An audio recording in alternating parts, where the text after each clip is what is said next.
metals include about 8 to 12 metals.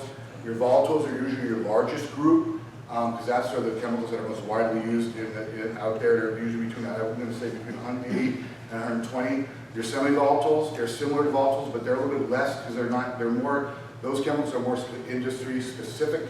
They're not used widely out there in the public, so that's going to be a little less. And there's about a handful of pesticides, and I think there's 5 polyaromatic PCBs. They're called arachlors, and there are different levels and numbers of those that we test for.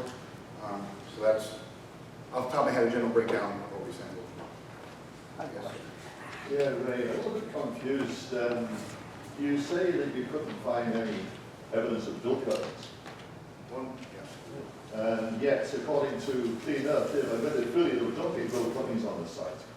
They may have called them drill cuttings, and I just read that plan, and they had an R&D plan for drill cuttings. I don't know where that material came from. It may have came from areas where they were doing drilling, but those soils that were brought on site from the areas that they said they were going to be drill cuttings, we tested for, and we didn't find anything that would be similar to what you would consider your fracking type contaminants. And we did test for those contaminants that are in the fracking material, because that was, one of the concerns. Is it possible to see or to receive a copy of the list of the 145 items that you tested for? I have the regional investigation report today for the county. We will have a repository. One will be at the library, and any report that we submit will be available for your review. So it'll be there. We'll let you know. So we'll be here at county administration. Wherever they want it. We just typically do it at other areas and other counties. We do it at the library because everyone knows where it is. It's easily accessible. But we can do it at the county. Obviously, we were this ones were here. So it won't be electronic. We can do electronic too. The county's open to being as visible as possible. Ray, that's not truly been the case. County has not been open at all and been very difficult to work with. I submitted a right to know request for the phase 2 report. Yes. I'm still waiting for the 30-day extension that they put me under. Here's the letter. They won't give it to me. Now I've gotten it by other means.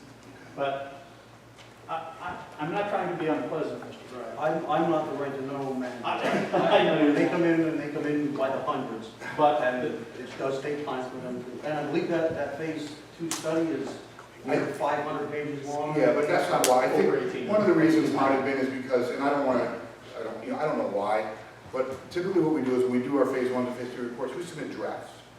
And we might say, yeah, the report's done, but it's in draft phase, which means that there's different people that need to review it and look at it. And either phase 2 probably was only finalized a couple of weeks ago. I don't know if that's why, but that might be one of the reasons. Because, these reports, we want to make sure that people review them and everyone gets to look at them and everyone gets to do their input.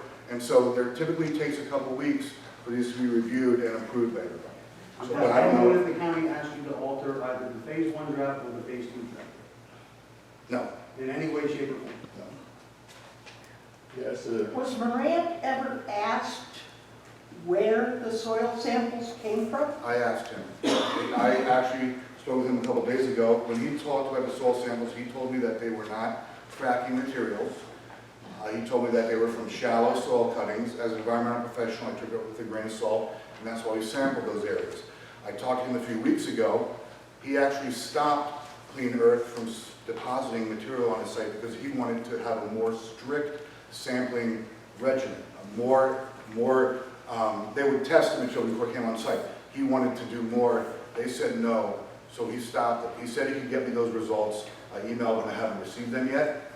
So that's that chain there. Clean Earth, just for your record, Clean Earth's testing protocol was one test for every 1,000 tons, which would be about 40 truckloads. Yeah. And on the record at the DEP hearing in Wellsboro, that the way they do that is they take 5 1-quart samples from 1,000 tons. They say, we know pretty well what 200 tons of material looks like. And so that was the way they sampled. And when you look at the seawall lab results, one will be high in lead, one will be high in arsenic, one will be high in cadmium. So if they mix them all together in their pug mill, and then they do it carefully, instead of having 5 different batches, each high in something else, the solution to pollution is dilution, so they all get under the limit, but you're dumping on the Celotex site material that should be a mile or two below ground, has been there for millions of years, and is now being put here, and you're told it's all within limits. And it does not mean clean fill. I have a question. I'm just jumping back. No, let him go. Okay. Am I up? Yeah, go ahead. Listen, my question is this. When you do an investigation on a property like this, is it usually done before, during, or after the property is purchased? And at any time, did you recommend to the county that they should hold off on purchasing the property until your investigation was done? No, I don't, legally, I don't make those recommendations as far as holding off. They can ask me what they think, I can give an opinion. Typically, how a property transfer like this works is the buyer and seller will get together and say, hey, I want to sell this property. The buyer will say, okay. The buyer of the county says, listen, I need a due diligence period. That's typically 60 to 90 days. We do our environmental investigation then, and that's when they have an idea of, you know, what they're going to get into or what, you know, what contaminants might be on site. Was that done in this case? I know that we finished our Act 2, or not our Act 2 report, our Phase 2 report was done before the purchase date of July, was it July 5th, or not July, August, what did you purchase it? It was just in the newspaper, it was just in the newspapers, but, yeah. But at no time, no one came to you guys and said, hey, what do you guys think? You think we should wait for a while before we purchase it and see what is fine? No, and sometimes that we may, I will never say wait, or that's a decision for the client. If there's this, that might come up in a situation where we don't know, no sampling's been done, historically we don't know what's at the site. There's been a decent amount of work here, that 20,000 done a study. They already had approval from the DEP for non-residential use. So that's one of those reasons why that wasn't an issue that really came up and was. But really, that doesn't even come into account because non-residential use wasn't even being thought of now. So that whole survey then is useless. No, we use that information, and that's, these are non-residential use areas. So they needed to be evaluated, and this still is not sure it's going to be, that might be residential, or it may not, but we still needed to evaluate the property, and that 20,000 study still needed to be done for these non-residential use areas.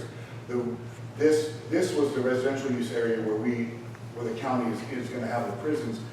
We did additional sampling in this area, even though it was already approved for non-residential use, because we always like to get, you don't know what happened between 2011 and 2015. So we wanted to get, even though those areas were approved for non-residential use, we wanted to still make sure that it was, there's nothing above non-residential in those areas.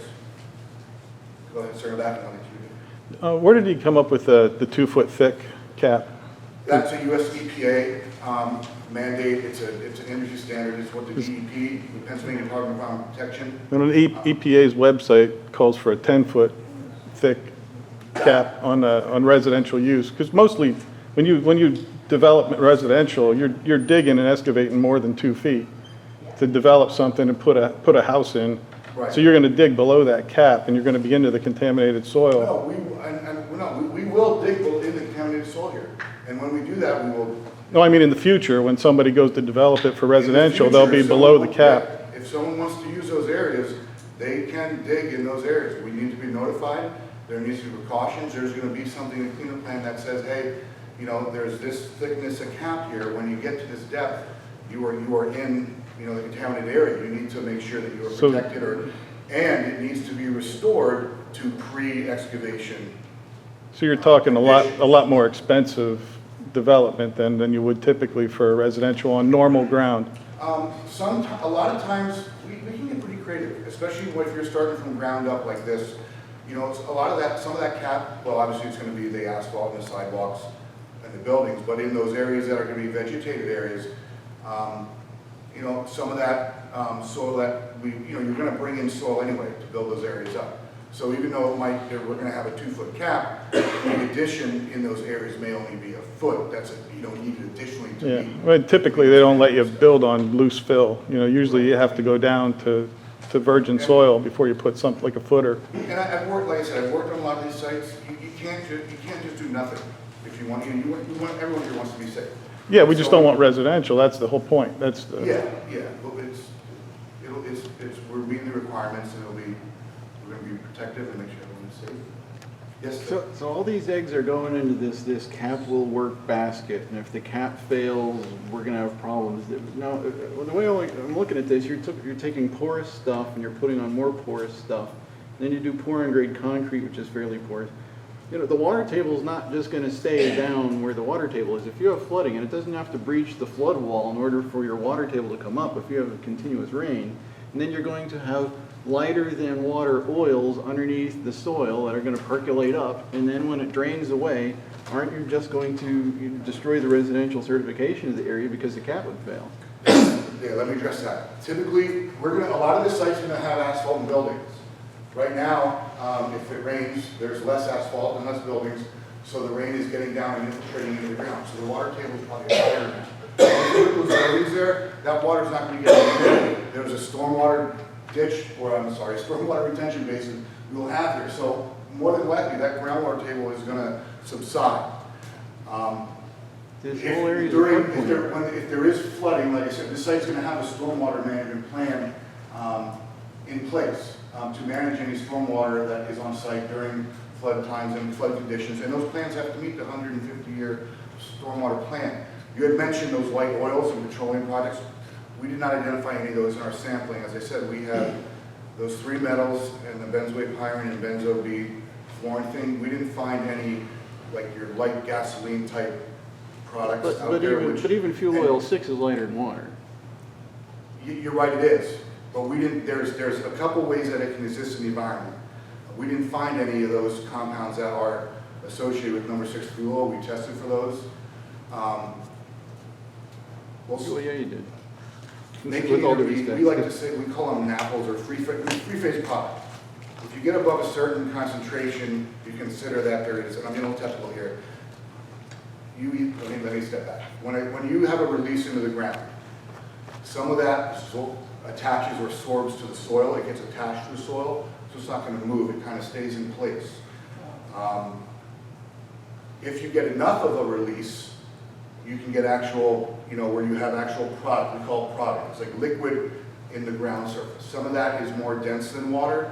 Some of it is less dense than water. If it's more dense than water, it's going to flow through the water, and then we got to chase it to the water table. If it's less dense than the water table, a lot of it will float on top of the water table. And yeah, there will be what we call, when the water table rises and falls, we call it a smear zone, where those chemicals get, where that free product gets attached to the soil. That's, as I said with the site, there's going to be no exposure to those. The groundwater at the site, it's not being used. It's not.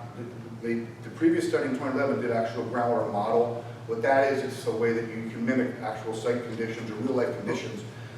They mimic those, and they determine that it's not impacting the Susquehanna River, and the site's not using the groundwater. So that may be occurring beneath the site, but we didn't find anything either that would be product, that would be liquid-free product. If the water table would exceed the cap, would the prison be contaminated? That's not going to happen. What, the flooding is not going to happen? I mean, you may consider it a black swan event, but it'll be a golden albatross at $35 million if it happens. I mean, if there's like a catastrophic flood, It doesn't have to be catastrophic to get to the water table. But I'm sorry, what you said, if the water table goes above, how does it affect the prison? The cap, if the water table would go above your cap, would it not be above then and be wicked into exactly why you can't build on it now? Right, but all those calculations and all that, we don't just say, hey, we're going to put a cap here, let's do 2 feet. I have to submit engineering drawings, we have to submit engineering plans, we have to do a full study that takes into all Those those studies considerations. assume that the water table will never exceed the cap. And if they do, all this goes to hell. I mean, that's a hypothetical. It's a floodplain, just like, if you pull out a map, this is all nice and smooth, and there's a reason for that, because at one point, I don't know if it's 500 years ago or 5,000 years ago, water came down and gave us an island, and I mean, you just look at it from an aerial view, you can tell that this area was inundated plenty of time. I think that's I think I can try to answer your question. when we do our work on the site, stormwater, what does that mean? Stormwater means we are managing, I just want to start with stormwater, like the groundwater.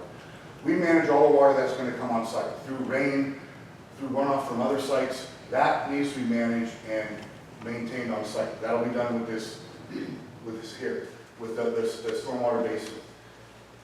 When we look at groundwater, groundwater doesn't end at your site boundary. Your soils might, the processes that occurred at your site might end at your boundary.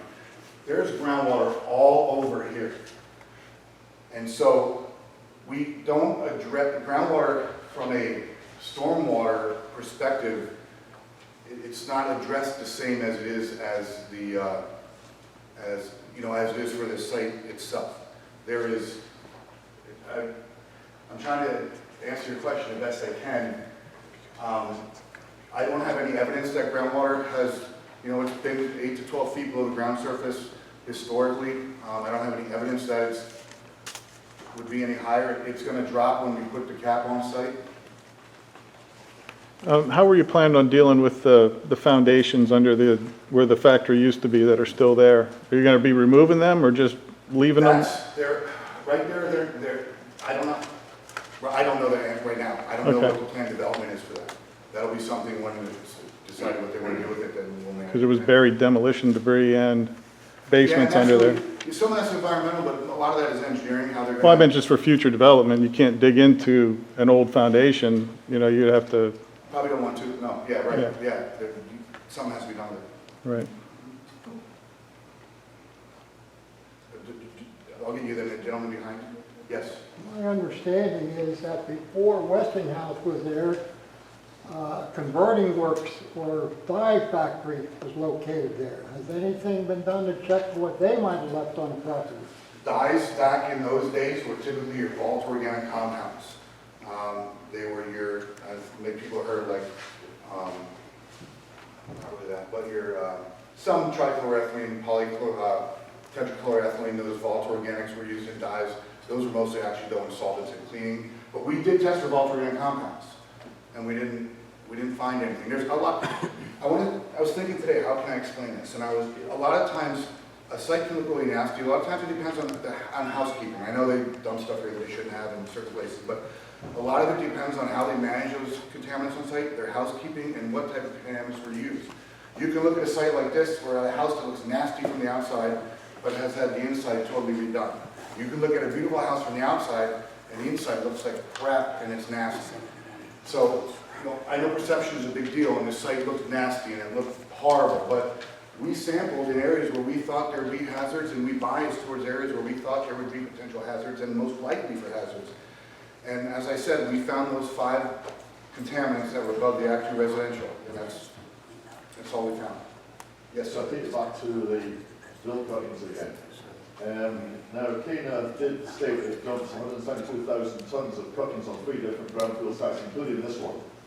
Now, according to Google Earth, we checked last year, there was an area roughly 210 yards by 70 yards which had been filled. Yeah, And about 6 feet, which I would reckon is about 45,000 tonnes. Yes. Are you saying that you can't find any trace of any harmful chemicals in 45,000 tonnes of drill cuttings? We sent, well, let me get this slide here. This is the area where there was about cover, probably this area. We collected 1, 2, 3, 4, 5, 6, 7, 8, 9, so we sampled in these areas, and it's, when we sample, we don't just sample, there's a statistical reason why we sample. We need a statistical number sample to determine, a statistically valid outcome. And that's why we collect a certain amount of samples in certain areas. That's why in this area we collected 4. That's why for something this size we collected 4. So, from a statistically valid standpoint, our sampling was done statistically valid, and we sampled for 145 of those compounds, or contaminants, ones that would be used in fracking, and not all we found, but we found those 5 that are above the active residential. We didn't find any evidence of fracking material being brought on site. They may have called it fracking material. It may have been from drills, cuttings up in those areas, but the material that they brought on, or where we sampled, is not indicative of fracking material. Well, that's interesting because I actually sampled stormwater runoff back in 2013. I took some samples and sent them to Seaward Labs. Now, they found both barium and strontium in those samples. Barium was about 1 milligram per litre, and strontium was about 0.388 per litre. You sent me, is that the sampling results you sent me? The stormwater sample, Carol?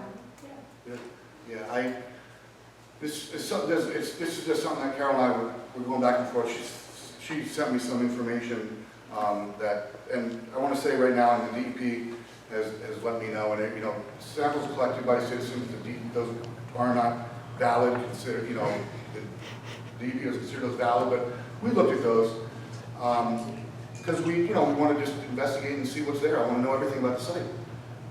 We compared those to drinking water standards, and we're actually, unless I hope I didn't miss anything or didn't compare them incorrectly, that stormwater sample is actually below drinking water standards. Because that's very dilute. I mean, it's indicative. You're right, it is on the probably site. dilute. You're right, it is probably dilute. But, you know, we're going to stop that off-site migration, like I said, with our stormwater plan. And we sampled we took a significant amount of samples in the area where there was that fill material. And all I can keep saying is we didn't find any results that are indicative of the fracking material. And you haven't tested for radioactivity at all?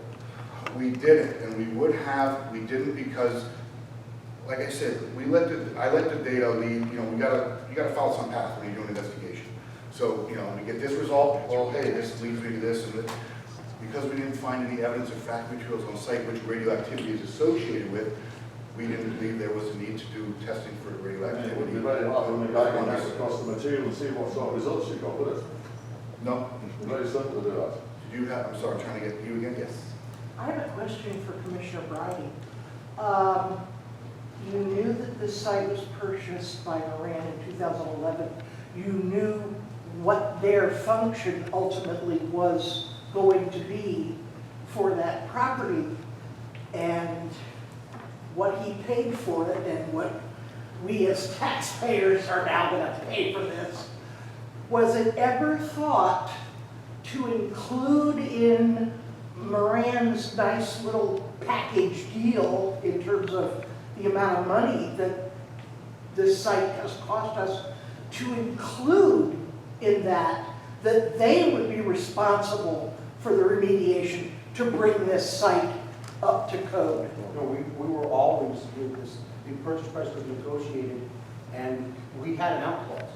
If people were to call me and say, Steve, there's a lot of lousy stuff on this site that I don't think you guys should move forward, we wouldn't move forward. Well, Okay, so that it was only a little bit of lousy stuff, so the taxpayers are stuck. And since it's a county and city thing, those of us who pay taxes in the city are getting hit twice, once from the city and once from the county. And you know, I've been thinking a lot about the project and its in and of itself, and I, of course, wanted to be up on the hill, but then that had its own problems with the old armory and being so close to the elementary school and so on and so forth. But we needed to try to contain it the best we could within the city limits because of transportation costs. And then, you know, I always thought we could look at everything that has occurred since January's fire, but as a taxpayer, number one, I'm always looking at the dollars. So with that said, with the prison burning, we know we're going to receive some funds from that. We're about to enter into some sort of intergovernmental agreement with the city, and they are going to utilize some of the earmarked dollars of the state to help put in the infrastructure of that. So those two things will reduce the cost to our taxpayers because we'll receive insurance funds, we'll receive some funds for that, as well as